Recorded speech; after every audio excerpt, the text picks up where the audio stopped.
Now इस session में बच्चों बात करेंगे क्लास 11th मैथ्स के चैप्टर 1 आपका इंट्रोडक्शन पार्ट होगा, जिसमें हम समुच्चय ऑलरेडी आपको पढ़ाएंगे। नाउ स्टार्ट करते हैं। सबसे पहले जानेंगे समुच्चय क्या है।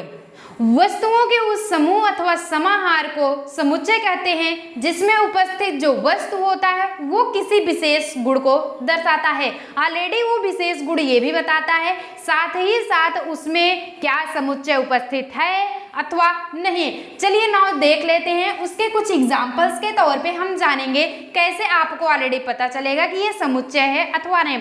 एग्जाम्पल के एक तौर पे खासियत से आप देख लेंगे कि होता क्या है, आप मार्केट में जाते हो, कुछ भी ले जाते हो, थैले में जब रख के आते हो, पॉलीथीन्स अलग अलग होती हैं, बट उसमें क्या होती है, क्लियरिटी ये दिखती है कि वो समुच्चय में है, संख्या में है, और वो समुच्चय किसी विशेष गुण को दर्शा रहा होता है। नाउ देख लेते हैं। ये हुआ हमारा उदाहरण, क्लियर है ना। उदाहरण, सभी प्राकृतिक संख्याएं, आपको पता है चैट सेक्शन में फटाफट से चेक करेंगे, आपको क्लियर हो यदि प्राकृतिक संख्याएं क्या होती है। इंट्रोडक्शन पार्ट आप पढ़ लेंगे, आपको ऑलरेडी सब कुछ क्लियर हो जाएगा। सभी प्राकृतिक संख्याएं, क्लियर है ना। ये होगा n सच दैट, इसे पढ़ते हैं हम सच दैट, और सभी उसके अवयव जो समुच्चय में लिखे जाते हैं वो मिडिल ब्रैकेट्स में लिखे जाते हैं। ये आपका 1 2 3 4 5 6 एंड सो ऑन इन्फिनिटिव तक, क्लियर हुआ ना। अब सभी प्राकृतिक संख्या हो गई। सभी इंटीजर्स, पूर्णांकों की संख्या देखेंगे। ये हुआ हमारा पूर्णांकों की संख्याएं। पूर्णांकों की संख्याएं ऑलरेडी आपका क्या होता है कि z सच दैट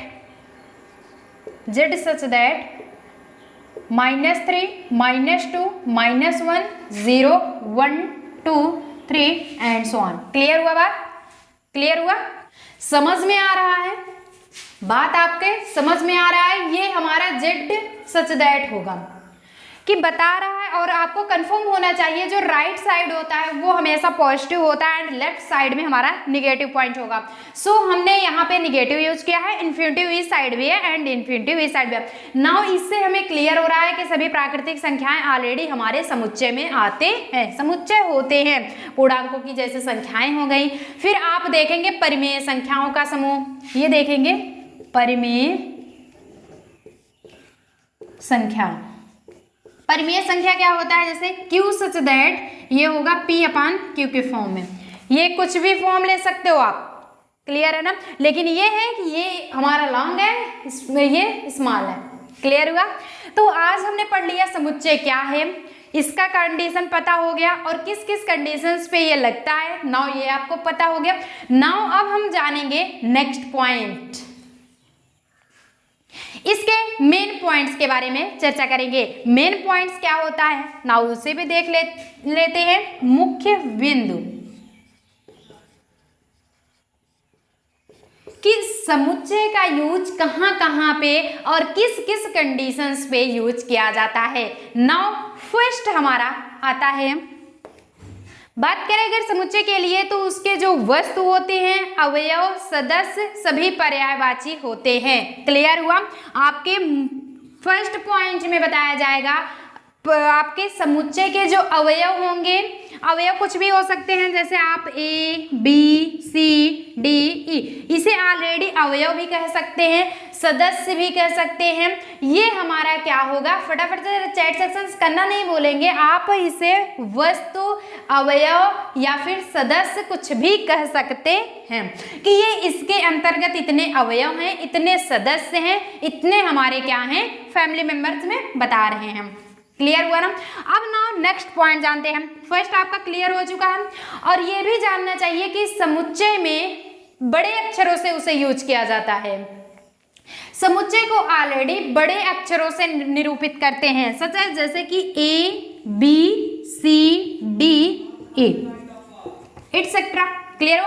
लेकिन यहीं पे थोड़ा सा ये आपको माइंडेड की बात ये होगी कि डीपली नॉलेज दिया जा रहा है। जो थर्ड पॉइंट होगा, सेकेंड फर्स्ट थे हमने सीख लिया कि इसको अवयव क्या क्या कहते हैं, अवयव, सदस्य वस्तु, सभी चीजें कहा जाता है।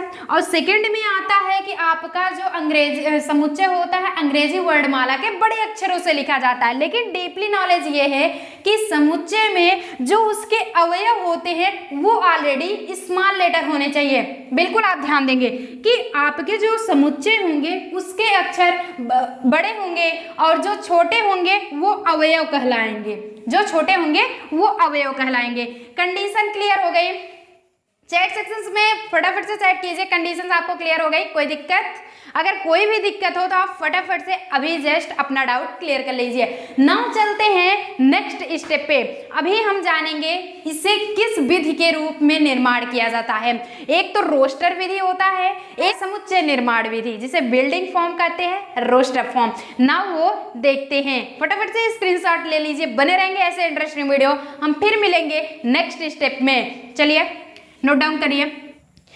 चलिए नाउ चर्चा करेंगे समुच्चय को निरूपित करने की विधि। अभी हम वही पढ़ने वाले हैं। तो समुच्चय को निरूपित करने के यानी कि उसे दर्शाने की दो विधि होती है। फर्स्ट तो हमारा रोस्टर विधि एंड सेकंड जो होगा समुच्चय निर्माण विधि। चलिए चर्चा करते हैं फर्स्ट पे रोस्टर विधि पे। रोस्टर अथवा सारणीबद्ध इसे कहते हैं, सारणीबद्ध समुच्चय। समझ में आ रहा है? अगर समझ में आ रहा है तो एक थम्स अप जरूर करेंगे। तो चलिए बात करते हैं किसी भी समुच्चय को उसके अव्यय के रूप में लिखने की विधि रोस्टर विधि कहलाती है। किसी भी समुच्चय को उसके अवयव के रूप में लिखने की विधि उसका रोस्टर विधि होता है। अव्यय क्या होता है अभी हमने पढ़ चुका है, उसके कंडीशंस में अवयव, सदस्य, ये वस्तुएं, ये सारी चीज क्या होती हैं? एक ही होती हैं, पर्यायवाची पद हैं। ये कंडीशंस हमारी होगी स्वर में आप जैसे यूज करते हो ए, ई, आई, ओ, यू। क्लियर हुआ बात? ये हमारा अवयव है। नाउ देखते हैं सेकेंड फॉर्म क्या होता है, सारणीबद्ध। ये हमारा सेकेंड समुच्चय निर्माण विधि कहलाता है। ऐड करेंगे समुच्चय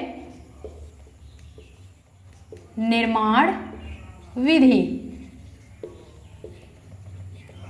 तो जानेंगे समुच्चय निर्माण विधि क्या होता है। किसी भी संग्रह को उसके गुणों के रूप में प्रदर्शित करने की क्रिया हमारी समुच्चय निर्माण विधि होती है।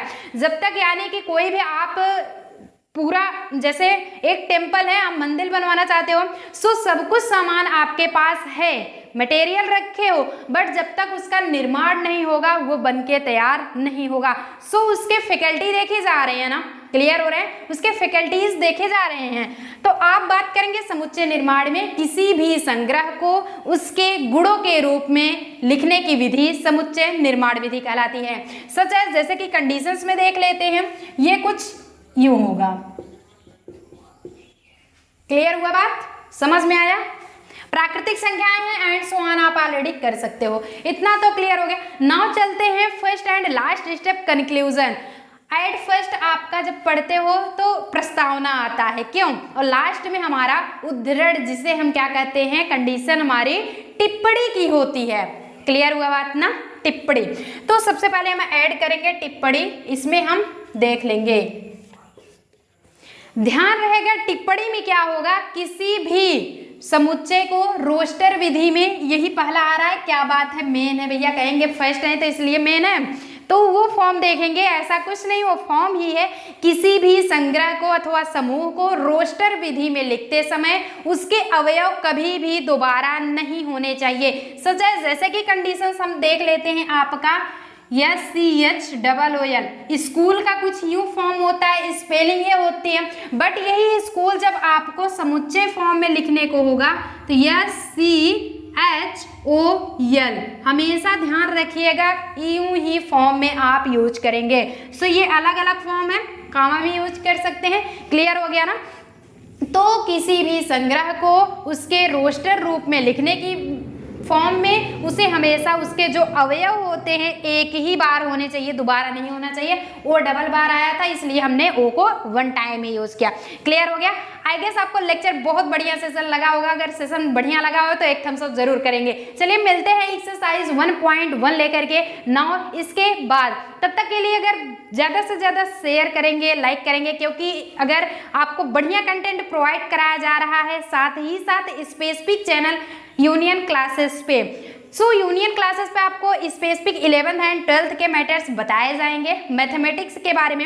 और किसी भी सोशल मीडिया पे आप अगर ऐड होना चाहते हैं, में ज्वाइन करना चाहते हैं, तो @union classes आप सर्च करके ज्वाइन हो सकते हैं।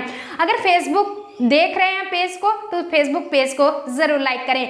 तो फ्री ऑफ कोर्सेज कंटेंट आपको प्रोवाइड किया जा रहे हैं, ज़्यादा से ज़्यादा दोस्तों के पास शेयर कीजिए जिससे वो भी लाइव सेशन हमारा देख सकें।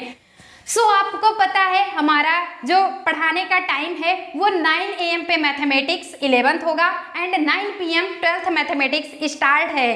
तो फटाफट से आप ज्वाइन करिए और नए नए वीडियोस फाइंड करिए। चलिए स्क्रीनशॉट ले लेते हैं।